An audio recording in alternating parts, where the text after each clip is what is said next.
can identify if your partner is slowly inching away. Many people come to therapy when they feel distant from their partner, both emotionally and physically. They raise concerns like, I feel as though I've forgotten how to communicate with my partner. How is that possible? Or, my partner has been feeling like a stranger to me lately. Have I done something terribly wrong? And while introspecting on your own behavior in the relationship is certainly useful in these cases, it is also important to observe your partner closely to rule out signs of relationship withdrawal. This instinct for self-preservation is understandable, especially if your partner has had a history of difficult relationships. However, withdrawing from a relationship as a strategy to avoid being hurt comes at a high emotional cost for both people, which is why in this video we'll be talking about 3 common tactics people use when withdrawing from a relationship.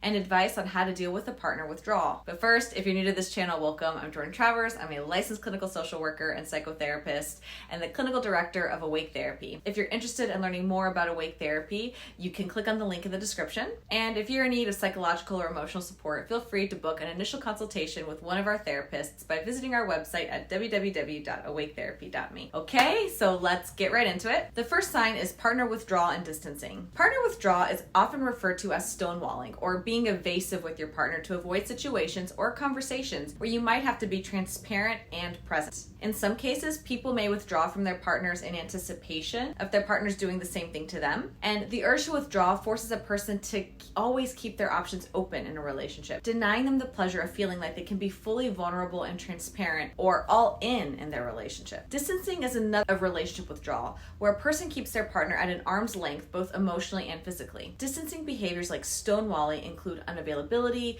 shutting down, and withholding. Some people go so far as to deceive or cheat on their partner to avoid being vulnerable in relationships. The second withdrawal tactic is emotional detachment. Emotional detachment refers to a person's tendency to remain emotionally checked out in their relationship. They do this by not expressing their emotions or even concealing their emotions to avoid forming true emotional connections. And when emotional bonds aren't formed or nurtured, there are limited ways to access your partner's inner world. This could leave you feeling like your relationship is always on thin ice. Individuals who tend to cut off their partners emotionally may also indulge in obsessive or self-destructive tendencies, such as daydreaming, binge drinking, playing video games, or even self-harming as a way to numb out. And the third, final withdrawal tactic we'll be looking at today is withdrawing effort. Withdrawing effort is a strategy to avoid conflict in relationships by reducing the amount of effort one invests in the partnership. The idea is to get to a point where your partner does not expect anything from you. And this can also include not voicing your own concerns about the relationship and getting strung along to avoid confrontation. People who withdraw effort from a relationship try to maintain it with the minimum work possible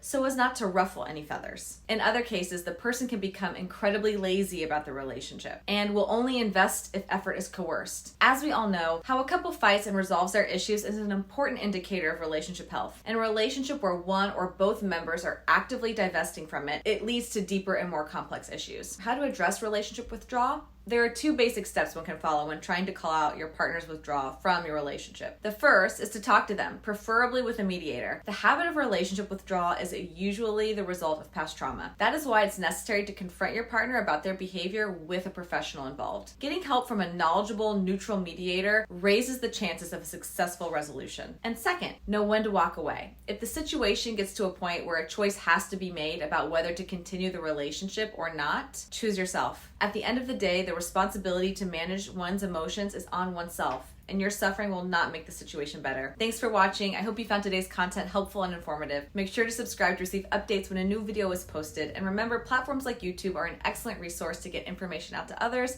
but it does not take the place of individualized psychotherapy. If you're in need of psychological assistance, whether to talk through a current issue or to create a more prosperous and fulfilling life, you can book an initial consultation by clicking on the link in the description. I look forward to speaking with you soon. Bye.